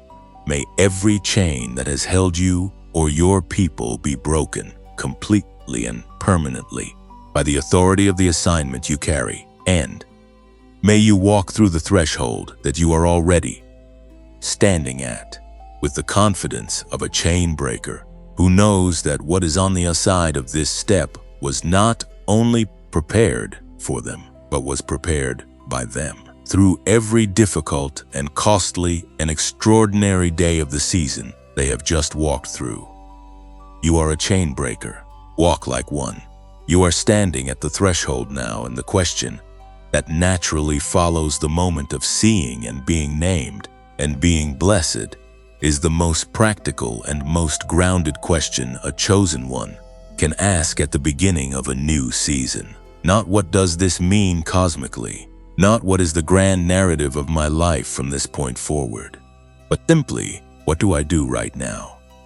What is the concrete, actual, livable action that I take today with the energy I have and the resources I currently possess and the life I am actually living rather than the life I imagine I will be living once everything has shifted into its new configuration? That is the question this section is designed to answer. Not with vague encouragement, but with specific, actionable, immediately applicable guidance for the 3 areas of your life that are in the process of transformation. Because one of the most important things I want you to understand about the Kairos moment you are standing in is that it does not remove the need for action. It recontextualizes it. In the long season of waiting and warfare, your actions often felt like they were disappearing into a void, like you were pouring effort into something with no bottom and receiving nothing measurable back. That is what operating under spiritual interference feels like. You exert, and the resistance absorbs the effort without producing proportional results. But in the Kairos season, in the season of appointed movement, action lands differently. A small and precise action taken at the right moment produces results that would have required enormous effort to produce even a fraction of at the wrong moment. The same door that took years of knocking to even acknowledge your existence will swing open at the right moment with a single quiet touch. And so what you do right now matters more than it has in a very long time. Not because you have to do more, but because what you do is being received differently now. So let us be specific. Let us be concrete. Let us be practical in the most genuine sense of that word. In the area of your relationships, here is what you do right now. You make a list, not a complicated list, a simple one. You take a piece of paper or a notes application on your phone, and you write down 3 categories. The first category contains the names of people currently in your life who consistently leave you feeling more like yourself after you have spent time with them. Not people who flatter you, not people who agree with everything you say, but people in whose presence the most authentic version of you feels safe enough to surface. These are the people you invest in more deliberately in the coming season. You reach out to them with intention, rather than waiting for the relationship to maintain itself through habit and proximity. You tell them, in whatever way feels natural to your relationship with them, that you value what you share. You create more deliberate space for those connections to deepen. The second category contains the names of people whose presence consistently leaves you feeling smaller, more confused, more doubtful about your own perception and your own gifts. These are not necessarily bad people. They may love you genuinely, but they are operating at a frequency that is incompatible with where you are going. And every extended interaction with them costs you energy that your next season requires. You do not need to remove these people from your life dramatically or unkindly, but you reduce the investment. You create gentle distance without explanation or apology. You allow the natural drift that the repositioning season produces to happen without fighting it or trying to artificially maintain what is organically releasing. The third category is left blank intentionally, because the new people who are coming, the ones whose arrival was described in the previous section, have not arrived yet, and you cannot fill in their names in advance. But the act of leaving space for them, physically on the page and internally in your awareness, is itself an act of preparation. You are saying, I know that new connections are coming, and I am making room for them, rather than filling every available space with the familiar and the known. This relational audit, this simple 3-category list, is something you can do today. It takes 20 minutes. And the clarity it produces about who belongs in your next season and who is being released from it is the kind of clarity that previously would have taken months of confused and painful observation to arrive at. Do it today. In the area of your purpose, here is what you do right now. You take the one small and specific step that has been sitting at the edge of your awareness, the one you have been looking at and looking away from, the one that your logical mind has been finding reasons to delay, while something deeper in you keeps returning to it with a persistence that the delays have not been able to extinguish. You take that step today, not the whole journey, not the complete plan, not the fully formed version of the vision that you can see clearly in your best moments, and that seems impossibly distant in your hardest ones. Just the step. And if you are genuinely uncertain about what the step is, if the fog has been thick enough and long enough that you cannot yet clearly see the one next action, then here is what you do. You sit down in a quiet place after your 7 minutes of silence from the daily clearing protocol, and you ask yourself one question only. If I knew that the next thing I started would succeed, what would I start today? Not what should I start, not what is the most responsible, or the most logical, or the most likely to be approved of by the people whose opinion matters to me. What would I start if success were the premise rather than the question? And then you write down whatever comes, without editing, without evaluating, without immediately assessing whether it is realistic or appropriately sized or aligned with what your current circumstances seem to permit. Just write it down.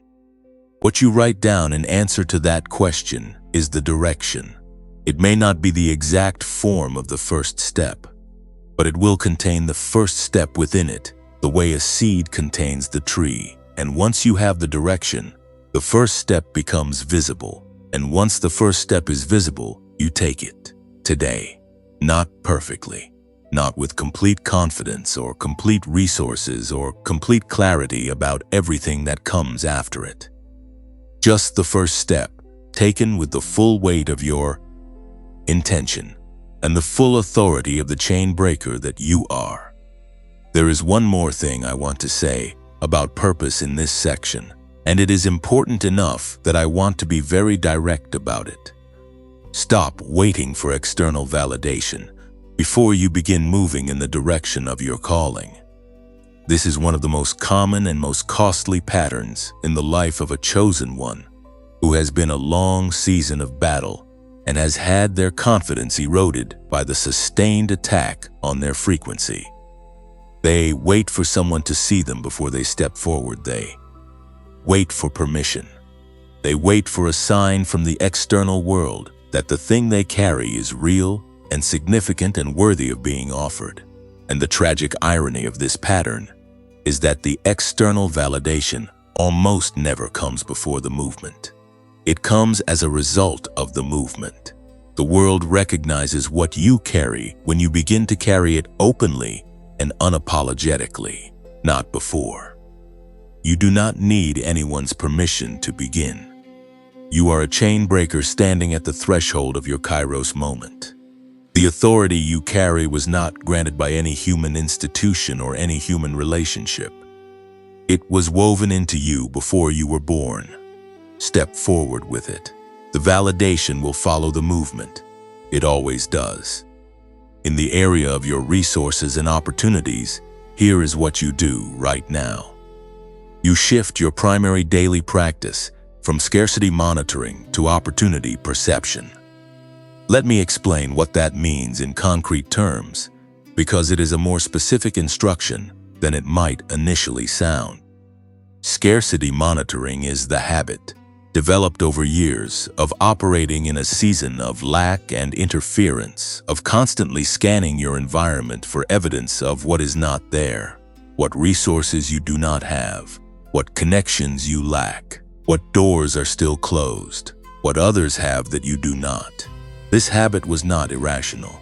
In a long season of genuine scarcity and genuine resistance, paying close attention to what was missing was a survival strategy. It kept you from overextending into opportunities that were not real or resources that were not actually available. But that same habit, carried into a season of movement and kairos opening, becomes a liability. Because your brain, trained to look for absence, will find absence even when abundance is actually present. You will walk past open doors looking for closed ones. You will miss the resources that are available because your scanning system is calibrated to detect unavailability rather than availability. Opportunity perception is the deliberate retraining of that scanning habit. Here is how you practice it. Every day, in addition to the daily clearing protocol, you take 5 minutes to ask yourself one question. What is available to me today that I have not yet noticed or not yet acted on? Not what am I waiting for? Not what do I lack? What is already available? This might be a skill you possess that you have not yet offered in a new context. It might be a connection you already have that you have not yet asked for what you actually need. It might be a resource or a tool or a body of knowledge that is accessible to you right now and that you have been overlooking because your attention has been focused on what is not yet present.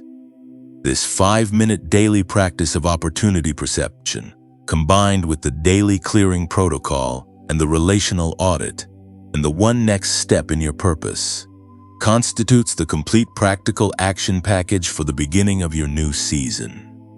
It is not complicated. It is not time-consuming. It does not require that you have access to resources or connections or circumstances that you do not currently have.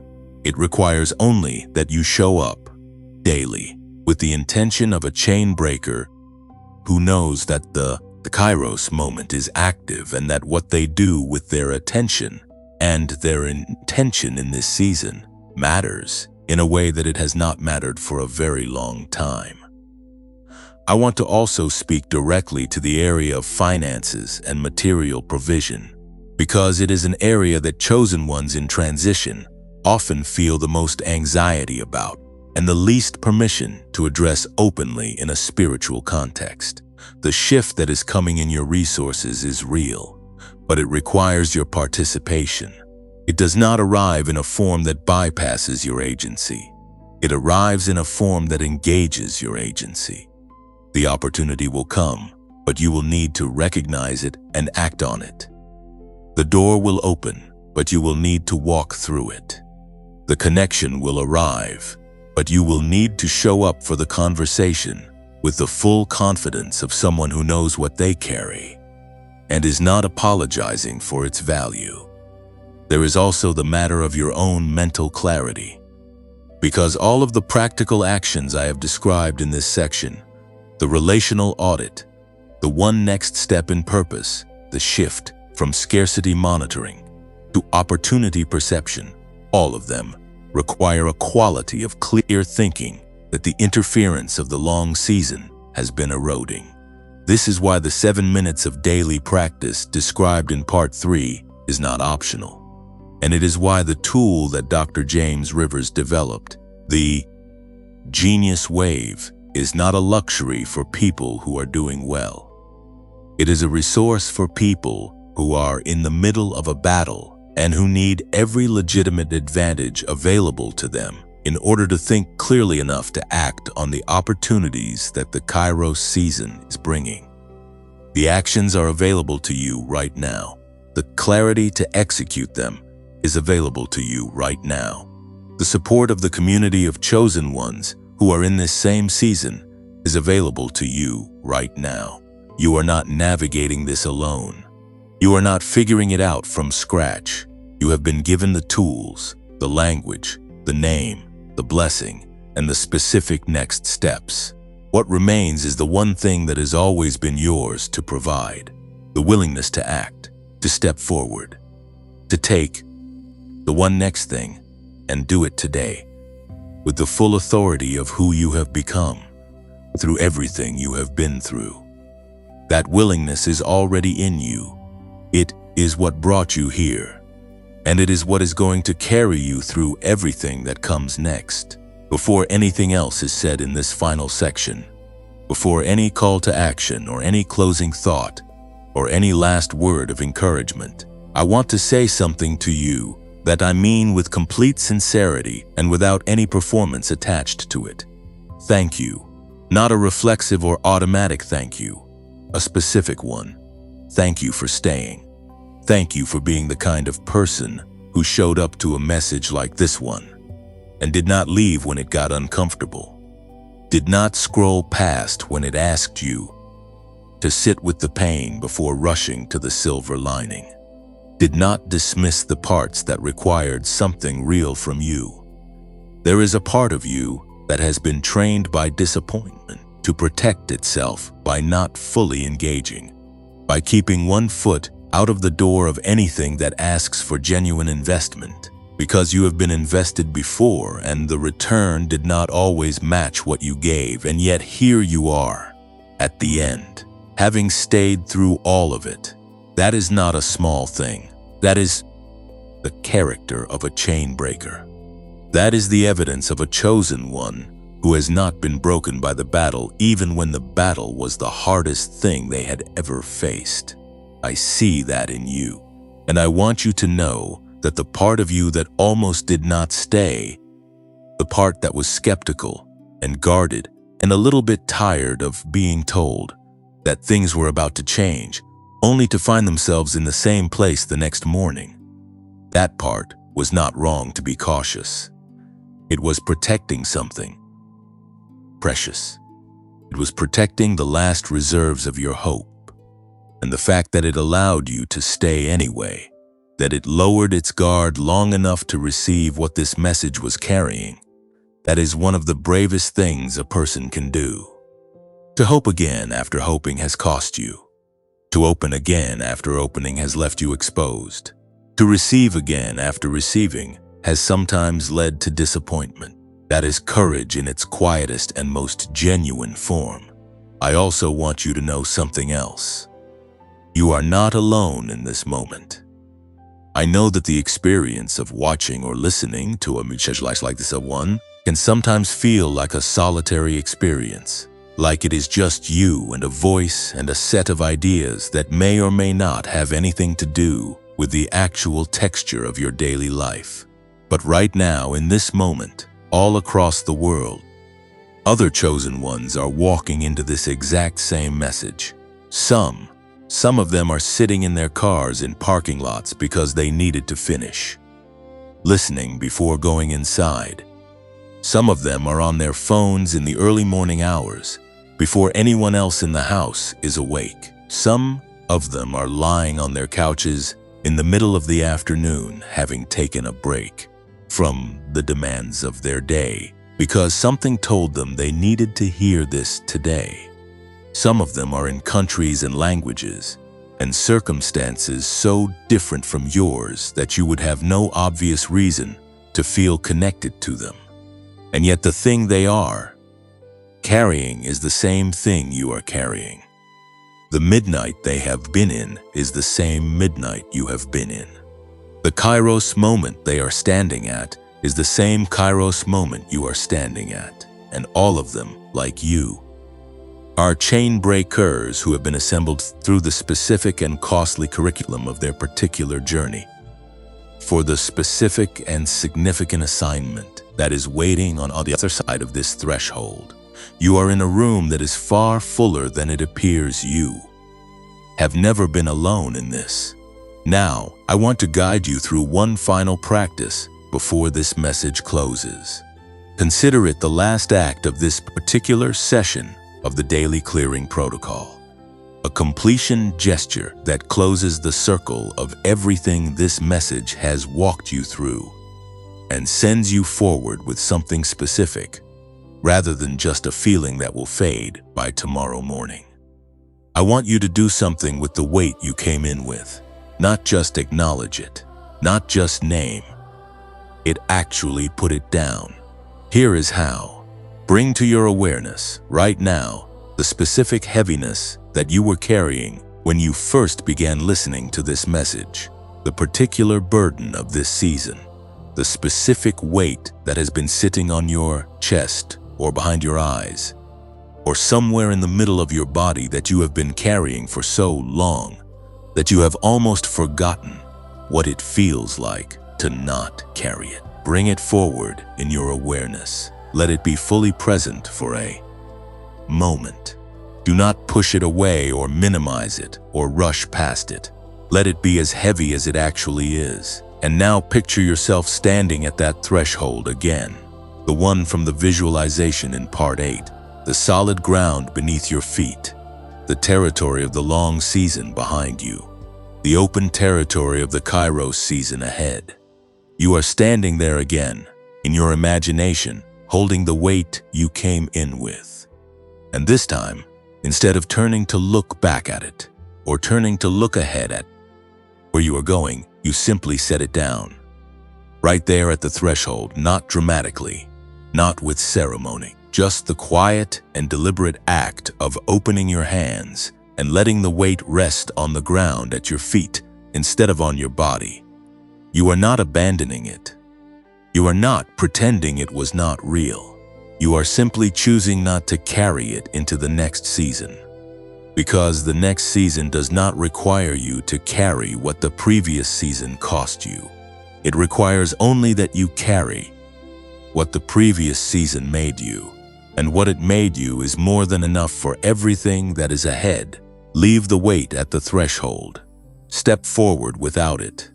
And feel, even briefly, even imperfectly, what it is like to move forward with your hands empty and open instead of full and gripped. That is the practice. That is the closing gesture. And if you can do that, even partially, even as an intention, rather than a fully realized experience, you have done something today that will have consequences in your life that extend far beyond this message. Now I want to speak to the practical ways you can stay connected to what has been stirred in you today. Because one of the saddest things that happens after a message like this one lands in the life of a chosen one is that the momentum of what was activated gets lost in the ordinary demands of the next 24 hours. The dishes and the emails and the difficult conversation that has been pending and the sleep deprivation and the 100 small things that constitute the texture of a daily life reclaim the attention that was briefly freed up, and the clarity that arrived during this message fades back into the background noise, and the chosen one finds themselves 3 days later trying to remember what it was that felt so real and so clarifying and so genuinely activating during those 40 minutes or so when they were fully present to this content. So here is what I am asking you to do to protect what was stirred today. Like this video, not for the algorithm, not for me, but as a physical act of saying yes to what you received here, as a small and concrete gesture of alignment with the decision to take the threshold step rather than stay where you have been. The act of pressing the like button is not significant in itself, but the intentionality behind it is. Use it as a marker, as a moment where your body participates in the internal decision your spirit just made. Share this message with one person, just one. Not because you need to promote anything, but because you know right now who the other chosen one is in your life, who is in their own midnight hour, and who needs someone to name what they are going through in the way that this message has named what you have been going through. You do not need to explain it to them. You do not need to write a long message about why you are sending it. Just send it. The message will find its way to the part of them that needs it, the same way it's found its way to the part of you that needed it. Subscribe to this channel if you have not already, not out of obligation, but out of the practical recognition that the content here is aligned with the journey you are on, and staying connected to it is one way of staying connected to the language of your own season. And if you feel moved to support this work financially, if something in you wants to participate in making sure that this message reaches the next chosen one who is sitting in their own midnight hour without anyone to name what they are experiencing, please consider making a donation through the link available below. Not because you have to, not because your value to this community is measured by what you give financially, but because every message like this one is built with time and prayer and genuine care, and the ability to keep creating. It depends on the support of the people it serves. If this message gave you something real today, and I believe it did, then consider giving something back, whatever amount feels honest and possible for you. Even small amounts, given by enough people who genuinely mean it, sustain something that changes lives. Your generosity is not just a financial transaction. It is a participation in the mission of reaching every chosen one who is still waiting for someone to find them in their midnight. And one more thing before this message closes. If the genius wave found you somewhere in the middle of this message, if the description of the theta and gamma frequencies and the 7-minute daily practice and the research of Dr. James Rivers landed in the part of you that recognized it as something real and relevant and worth trying, then it is waiting for you in the pinned comment below. You do not need to be convinced or pressured into it. You already know whether it is a yes for you. If it is, the link is there. If it is not yet, that is fine too.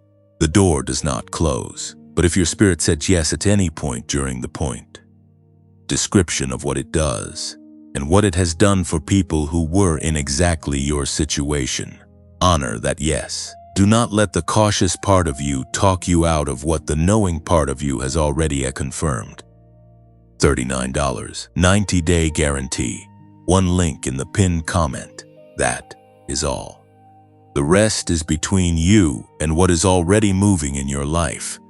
You came into this message as someone who was carrying too much and seeing too little and fighting something that had not yet been properly named.